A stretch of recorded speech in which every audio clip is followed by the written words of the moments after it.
So the Celtics have their coach. It's Ime Udoka. He played for about, 9 years, 7 years, couple years overseas with a whole bunch of teams. He was a role player. He's been an assistant under Popovich for 7 years, 8 years, whatever that is. He's young. He's in his 40s. So that probably allows him to relate to the players a little better. And he's been a pretty heralded assistant for a while now. People would always bring him up when discussing the next head coach in the NBA. So here we go. And he was also a part of the Olympic team, and the Celtics players really liked him, I guess. The biggest thing to me is the San Antonio stuff, because Pop is great, of course, on and off the court. I mean, you hear about the way that Popovich would have real relationships with his players off the court and the togetherness that they would have. The biggest example is after they lost to the Heat and then they came back the next year and everybody was all in and locked in on getting back there. And without the foundation of a coach like Popovich who's able to make sure everyone's good off the court, that type of thing is really tough to do. So that's great. As far as on the court is concerned, I mean, it's impossible to really know what a guy's whole thing is going to be until he's out there, but we know that Popovich does not love three-pointers. I mean, the Spurs, honestly, like at the beginning of the decade, they were kind of ahead of the curve in three-point attempts, and now the rest of the league shoots a few more than they do, which isn't necessarily a bad thing if you're getting good threes.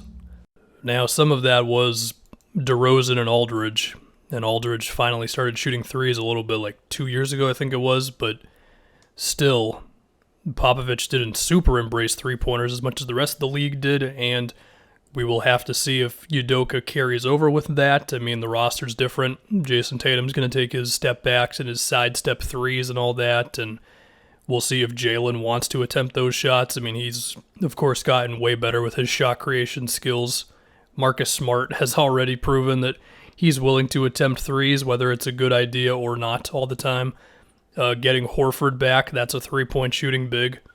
And as far as defense is concerned, I mean, we saw Popovich, of course, have one of the best defensive teams for 12 years or something. And then even as Tim Duncan declined a bit, they still held up pretty all right, with the most recent great defensive performance being the series where they slowed down the Rockets' offense by just planting somebody in front of the rim, kind of playing James Harden on his back and forcing him into mid-range, which of course he was not going to attempt, and other things happened as well, but that was the big thing, right? And with Udoka, I mean, no defense is the same from team to team because the personnel is always different, but I think it's the idea of being creative defensively and just finding the right solution to specific things. I know that sounds super basic, but how many coaches do we yell at for whatever decision they make in a playoff series or whatever?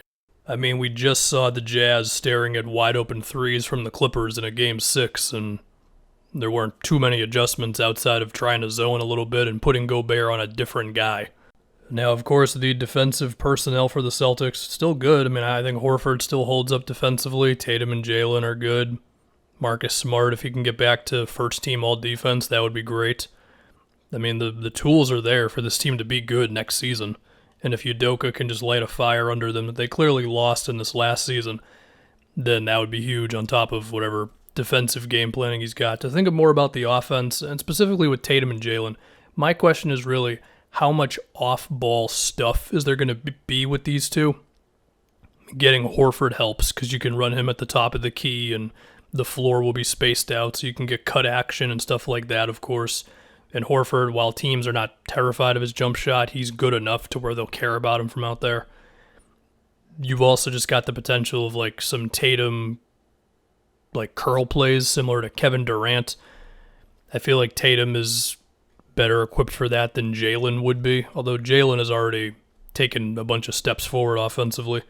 And then besides that, I think the other thing is how creative will the pick and roll and isolation stuff be? Will they still have cutting going on? Will they still have off-ball screens around just the basic sets? Because the Celtics offense definitely fell into, I guess we're just going to try to figure something out on the fly this season. And it was really weird compared to past teams under Stevens, but I don't know what happened. So Yeah, look, I'm not going to pretend to know exactly what Udoka is about because, well, he's an assistant. You never really know until they're the head coach, but I like where he's coming from.